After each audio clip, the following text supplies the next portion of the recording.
बार छोड़कर जा रहे हो, तो किस बात की विचारधारा वो ये इतने साल तक? मैं तो यही मानूंगा, ये तो ढोंग था उनका कि जिस तरीके से जो भी पार्टी खैर छोड़ पासा विचार- पलट भी सकता है, वो 192 सीट सिर्फ वोटों से पीछे हैं।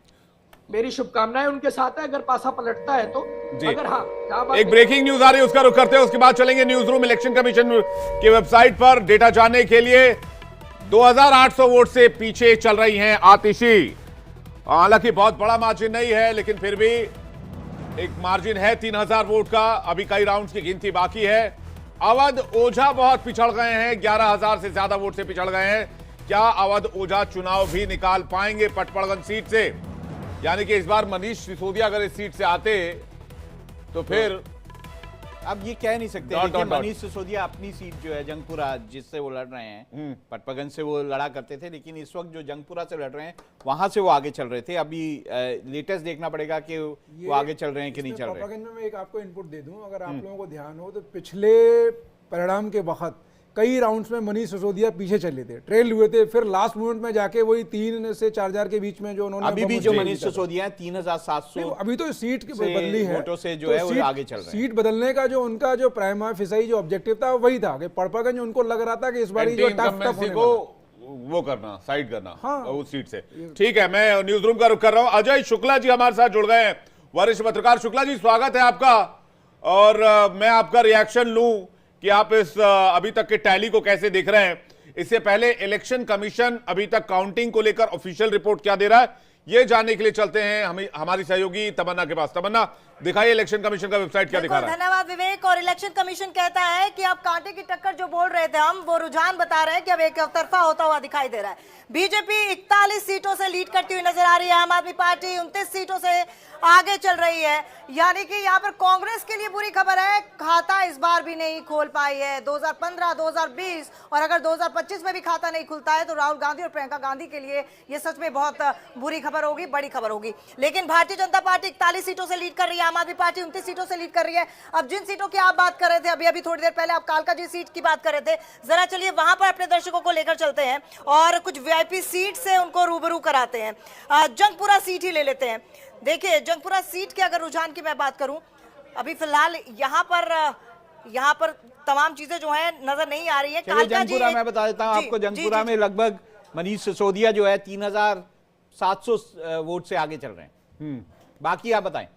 बिल्कुल सर, कालका जी से रमेश भिदुड़ी अभी आगे चल रहे हैं, आतिशी पीछे चल रही हैं और साथ ही साथ अलका लांबा कांग्रेस की तरफ से वो भी पीछे हैं। गांधीनगर से नवीन चौधरी आगे चल रहे हैं, ये खबर गांधीनगर से मिल रही है। आतिशी पीछे चल रही है लगभग 3000 वोटों से, ये भी खबर मिल गांधीनगर रही है। इसलिए इंपॉर्टेंट है क्योंकि वहां अरविंद सिंह लवली जो है वो बीजेपी में आए थे, वहां से चुनाव लड़े थे। बिल्कुल, गांधीनगर पर हमारी नजर आएगी। अजय शुक्ला जी की भी ऐसी बहुत पैनी नजर है, चुनाव रिजल्ट को बहुत पैनी नजरों से देख रहे हैं शुक्ला जी, ये 7% वोट लाकर कांग्रेस पार्टी ने क्या कमाल किया है। ये मुझे लगता है कि जो बात आम आदमी पार्टी कह रही थी कि उनके लिए लड़ रहे हैं, ये तो वही बात हो गई कि नाना करते प्यार तुम्ही से कर बैठे।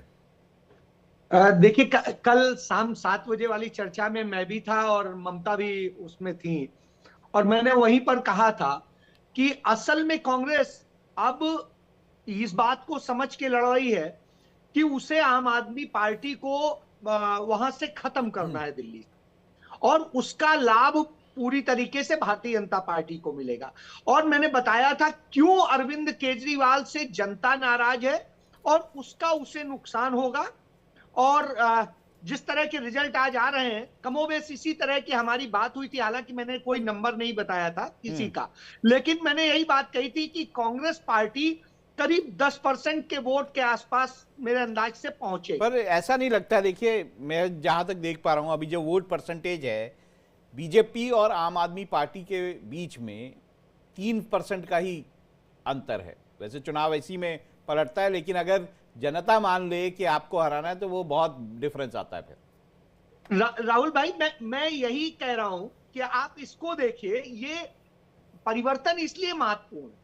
परिवर्तन में मैं वही बोल रहा हूँ, परिवर्तन जब सोच लेती ना जनता की अब इनको पलट देना है, तो फिर वो डिफरेंस जो है 10-12% नहीं, वो यहाँ इलेक्शन बाइपोलर होता हुआ दिखाई दे रहा है। जो ये इसलिए नहीं हो रहा है कि कांग्रेस को जिन वोट से बहुत ज्यादा उम्मीद थी, वो वोट यह देख रहा था कि कांग्रेस विनिंग पोजीशन में नहीं नजर आ रही है, और राहुल गांधी जो पिछले 1 हफ्ते 10 दिन करीब वो चुनाव से बिल्कुल दूरी बनाए रखे, उसका एक निगेटिव असर गया था। उससे लगा कि कांग्रेस असल में उस तरह से लड़ नहीं रही है।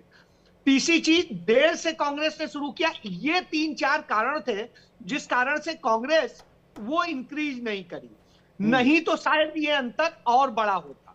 लेकिन बहरहाल जो सिचुएशन है उसमें ये मान के चलिए कि यदि जो व्यक्ति जो एकदम से 54% पे था वो आकर के यदि सीटों में यदि बात करें इस तरह से गिरता दिखाई दे रहा है, तो आगे आने वाले वक्त में निश्चित रूप से, क्योंकि जो फ्रीबीज के सहारे आम आदमी पार्टी आई थी, कोई विचारधारा नहीं, विचारधारा 2 के पास है, कांग्रेस के पास है, भाजपा के पास। तो आज जब यदि ये खत्म होगी, मतलब सत्ता में नहीं होगी, तो उस स्थिति में यह पार्टी खत्म हो जाएगी।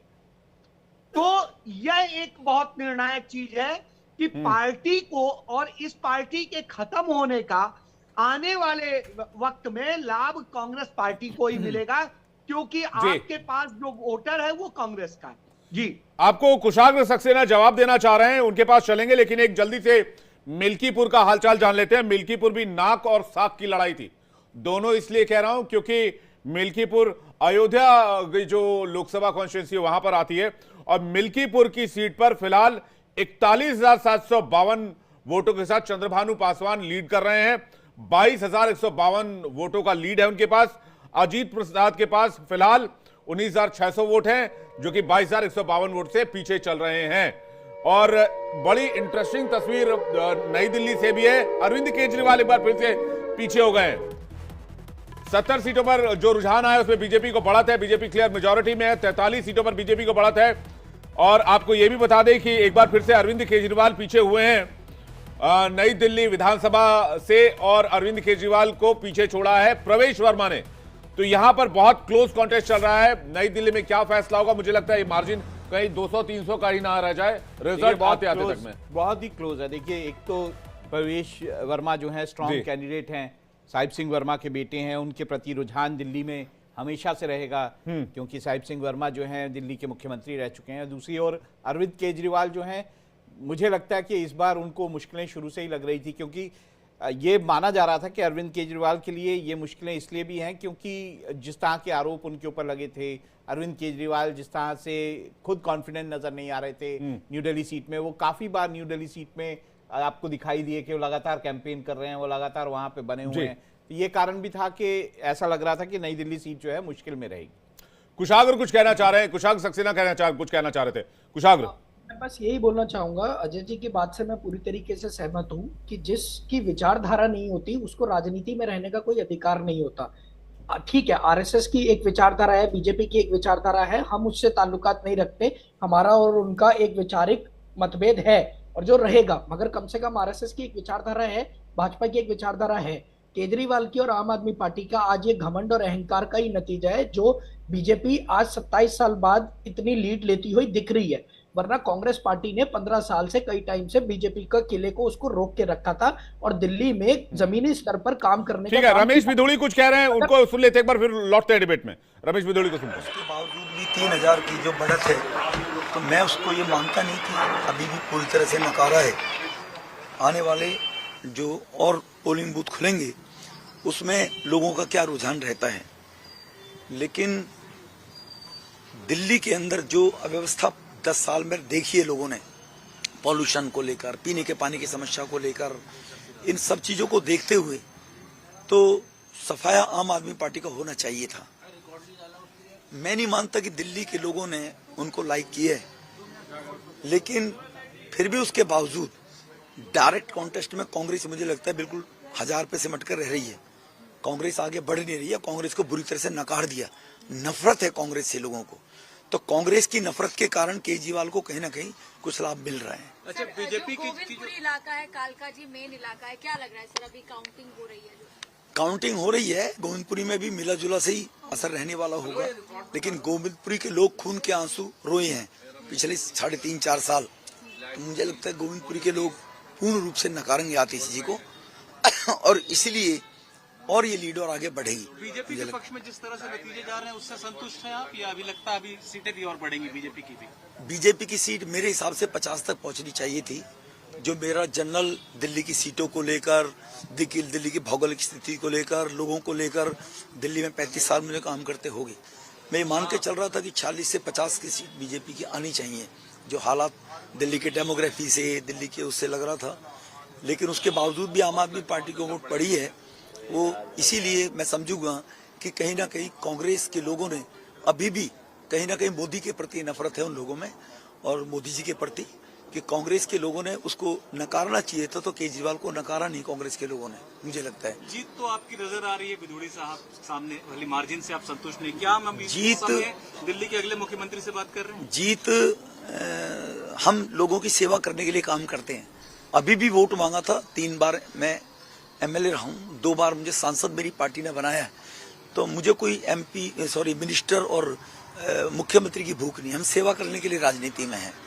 मेरे घर के पीछे आर्य समाज मंदिर है, जाकर देखिए, स्कूल है, हॉस्पिटल है, ये सब मेरे परिवार की दान दी हुई जमीन में बने हुए हैं 40-50। हम सामाजिक पृष्ठभूमि से, जीवन से निकल कर आए हैं, सेवा भाव से काम करना चाहते हैं, स्वाभिमान की जिंदगी जीने वाले लोग हैं। तो इसीलिए जीत होना है, दिल्ली के लिए होना जरूरी है जीत।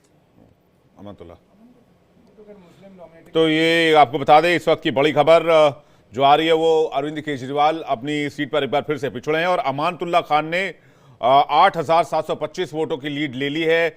अगर हम ओखला सीट की बात करें जहां पर AIMIM ने भी अपना कैंडिडेट उतारा था और AIMIM के कैंडिडेट को भी 8,850 वोट मिले हैं, जबकि मनीष चौधरी तीसरे नंबर पर पहुंच गए हैं और 8,298 वोट के साथ तीसरे नंबर पर। और मुस्लिम सीट से अगर बात करें, बल्ली मारान की बात करें, तो वहां पे आम आदमी पार्टी के इमरान हुसैन जो है 15,302 वोटों से आगे हैं।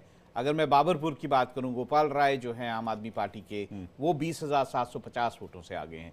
तो ये बड़ी बड़ी जो मार्जिन्स हैं वो दिखाई देते हैं। अगर चांदनी चौक की हम बात करें तो प्रदीप सिंह साहनी आम आदमी पार्टी के 12,344 वोटों से आगे। मुस्तफाबाद में मोहन सिंह बिष्ट ने कमाल कर दिया है, 41,000 वोटों से आगे चल रहे हैं। इस वक्त मनीष तिवारी कुछ कह रहे हैं, सुनते, माफ कीजिएगा, मनोज तिवारी कुछ कह रहे हैं, सुनते हैं। बीजेपी के लगभग 43 लोग इस समय आगे चल रहे हैं। हालांकि ये शुरुआती रुझान है, इसको हम लोग आगे लेकर के 1-2 घंटा और देखने के बाद स्थिति स्पष्ट होगी। लेकिन इसमें कोई दो राय नहीं है कि आम आदमी पार्टी का धूर्त चरित्र हार रहा है और भारतीय जनता पार्टी का विश्वास जीत रहा है। पूर्वांचल एक बहुत बड़ा मुद्दा रहा है इस चुनाव में, यहाँ पे पूर्वांचली वोटर को लेकर के, तो क्या इस बार हमने बीजेपी का पूरा कार्यकाल देखे